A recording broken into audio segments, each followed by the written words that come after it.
Señal directa.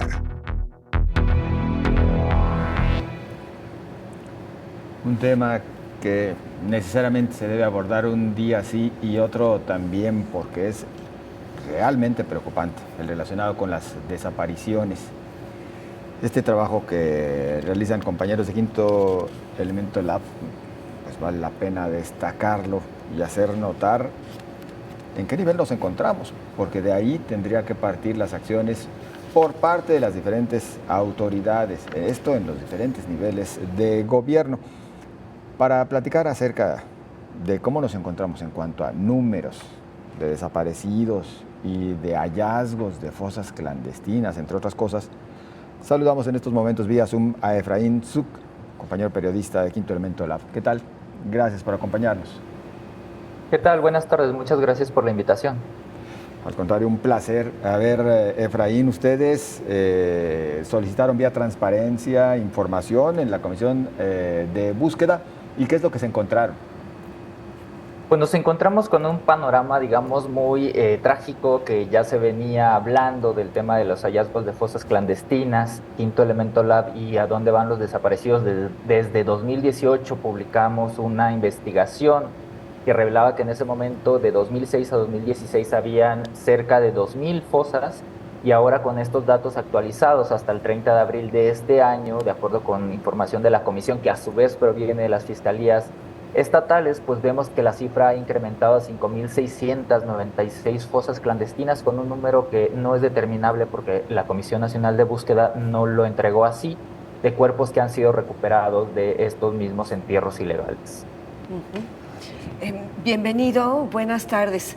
En esta su investigación también señalan que en este sexenio del presidente Andrés Manuel López Obrador es cuando se han disparado las localizaciones de entierros de manera ilegal. ¿Qué te dice esto? Así es, justo son 2.684, que son poquito más de la mitad de que los que se han registrado desde 2006 por la Comisión Nacional de Búsqueda. Pues nos habla de muchas cosas y también nos genera muchas dudas, ¿no? Lo primero que hay que decir es que, digamos, las fosas, el registro de fosas no nos dice cuándo fueron cavadas las fosas clandestinas, sino cuándo fueron localizadas. Esto implica que haya algunas fosas que, por ejemplo, probablemente llevaban una década sin que nadie las haya encontrado, ¿no? Sabemos también que pues, las familias buscadoras, los colectivos, son principalmente quienes están dando con estas fosas clandestinas, no las autoridades, y pues también depende un poco de qué tanto logren salir en un contexto que sabemos que es bastante riesgoso para ellas y ellos. Ha habido incluso ataques durante búsquedas realizadas en campo. Y además, algo que sorprende es que también han sido los últimos años, desde la administración del presidente López Obrador, en los que más fosas se han encontrado, pese a que vivimos un par de años en un contexto de movilidad restringida por la pandemia de COVID-19. Entonces, digamos que más fosas no implican que hayan sido cavadas en este momento, pero sí que están siendo localizadas en este momento. Efraín, sabemos del número de personas desaparecidas de acuerdo con estos datos que les proporcionan a ustedes, pero también sabemos que se realiza un nuevo censo, el cual, por cierto, hasta organismos de la ONU han advertido que no cumple con los protocolos internacionales en la materia. ¿Se percibe, por lo menos desde el trabajo que ustedes vienen realizando, esa intención de tal vez achicar la cifra de personas desaparecidas en el país? En A Dónde Vamos Desaparecidos, principalmente mi colega Lucía Flores y Germán Canseco han estado reporteando el tema de este llamado censo. Hay muchos elementos que es indispensable considerar. El primero es que no es un censo. Realmente las autoridades no están yendo casa por casa de las personas que están desaparecidas para saber si están localizadas, o sea que no avisaron a la autoridad de que habían sido localizadas, sino que están haciendo una revisión de casos muy particulares. Lo que sabemos, porque ha sido también muy opaco todo este tema del llamado censo, es que son coincidencias entre al menos dos bases de datos. Una que es el Registro Nacional de Personas Desaparecidas y No Localizadas, y otra que es el registro de la vacunación por COVID-19. Entonces, solo los casos que tuvieron una coincidencia es lo que han logrado documentar mis colegas. pues son a quienes se está primero yendo a visitar. En un primer momento esto pasó, en un segundo momento, después de que salieron estas notas, también de colegas de la revista Proceso, de Milenio, de la revista El País, donde a partir de este, digamos, ahora sí que escándalo mediático, es que aparentemente entran a una nueva fase donde se está llamando telefónicamente a las familias de personas desaparecidas que supuestamente, digamos, están bajo esta condición, que aparecieron en el registro de vacunación, y es así como están ahora cambiando incluso la narrativa, llamándole a esto un programa de búsqueda en vida, casa por casa, que lo que ha sido claro es que es muy opaco. Las familias, los colectivos no tienen información al respecto, a pesar de que la han pedido reiteradamente a las autoridades federales, por un lado, y por otro lado, pues evidentemente ha sido muy revictimizador para muchas de ellas, porque han llegado autoridades a preguntarles si está la persona que están buscando, como si hubiera una especie de incentivo de las familias para no notificar que fueron localizados, ¿no? Oye, Efraín, no sé, a ver si coincides. Quien a través de este medio y ustedes, por ejemplo, venimos reiterando pues de que estamos en un problema tremendo, un flagelo irreparable con el tema de nuestras y nuestros desaparecidos, todo en términos generales, en la manera de inseguridad, desaparecidos, fosas, etcétera, etcétera. Pero ¿cómo le hacemos para que la sociedad, en términos generales, y lo digo respetuosamente, despierte?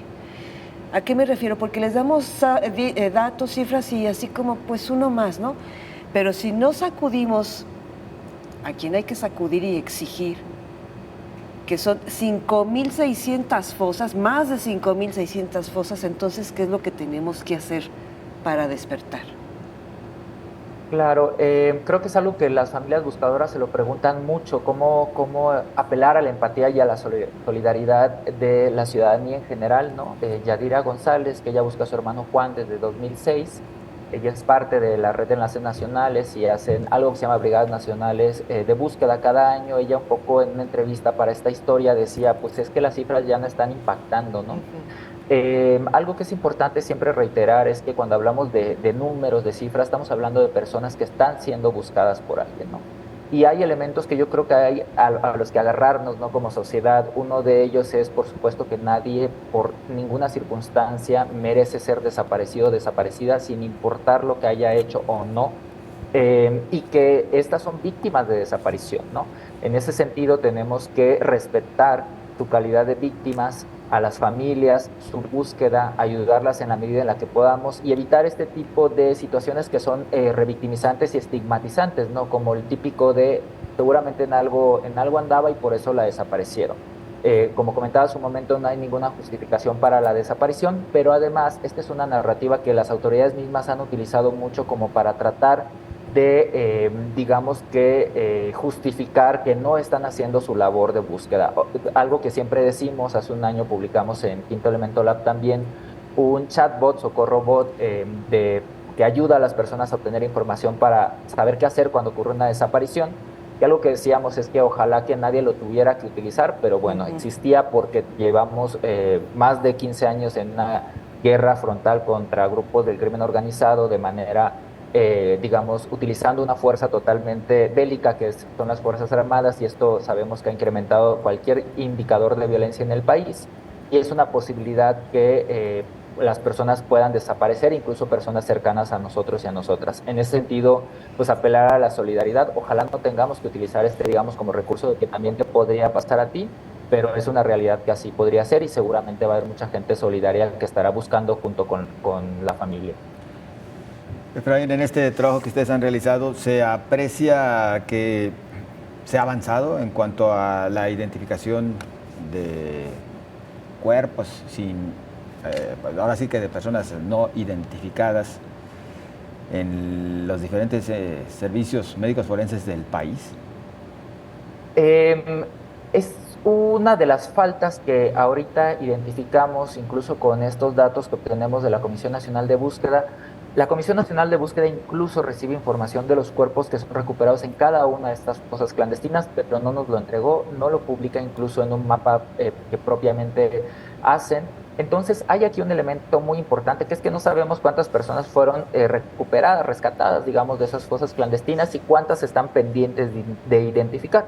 Y esta otra crisis, la crisis forense, que en Jalisco la conocen desgraciadamente muy bien, pues no todos los cuerpos vienen de fosas clandestinas. Entonces, los números que podrían arrojar los cuerpos recuperados de estos entierros ilegales seguramente sería mayor, porque también se recuperan cuerpos en otros sitios. Y eso es un gran pendiente que creo que es importante resaltar, que la Fiscalía General de la República es la encargada de tener registros sobre fosas clandestinas, sobre cuerpos no identificados, un Banco Nacional de Datos Forenses, y esa ha sido una de las grandes deudas que en más de 5 años la Fiscalía General de la República continúa sin saldar, ¿no? Mira, me llamó la atención, justamente tengo abierta la investigación que presentan, y hay un mapa para decirle a nuestra audiencia y invitarle a que acudan al sitio y revisen toda la investigación. En ese mapa de México ustedes ponen varios puntitos de en dónde se han encontrado más fosas y en qué periodo. Así rápidamente decirle a nuestra audiencia que Veracruz, Guerrero, Colima y Jalisco es donde más fosas aparecen. Y dependiendo del puntito es la cantidad de fosas, ¿verdad? Hay entidades en donde por fortuna no sufren, pues insistimos, de este flagelo: Yucatán, Quintana Roo, Chiapas, por ejemplo. Así es, justo este mapa tiene la intención de que la gente pueda conocer a más detalle cuál es la condición, digamos, de esta tragedia de las fosas clandestinas en nuestro país. Tiene un buscador por municipio, y también seleccionando cada bolita que justo identifica el municipio y la fosa. No es la ubicación exacta, por supuesto, es un centro que se pone arbitrariamente en el centro del municipio, valga la redundancia, pero también pueden ver, digamos, el historial en este periodo de 2006 a 2023 en cuanto al número de hallazgos por cada año, porque hay estados donde este tipo de situaciones ha sido muy acotada en el tiempo, y hay otros que evidentemente durante estos 17 años continúan registrando un número muy significativo de hallazgos. Entonces, muchas gracias por comentarlo, lo estamos compartiendo en redes sociales y esperamos también que la audiencia lo pueda revisar de propia mano en www.quintoelab de elemento, quintoelab.org, y www.adondevanlosdesaparecidos.org, todo junto. Para que justamente tengan oportunidad de consultar a detalle todo este trabajo que ustedes han venido realizando, y en particular con esta información directa desde la Comisión Nacional de Búsqueda. Efraín, muchas gracias por acompañarnos. Muchas gracias por el espacio. Hasta luego.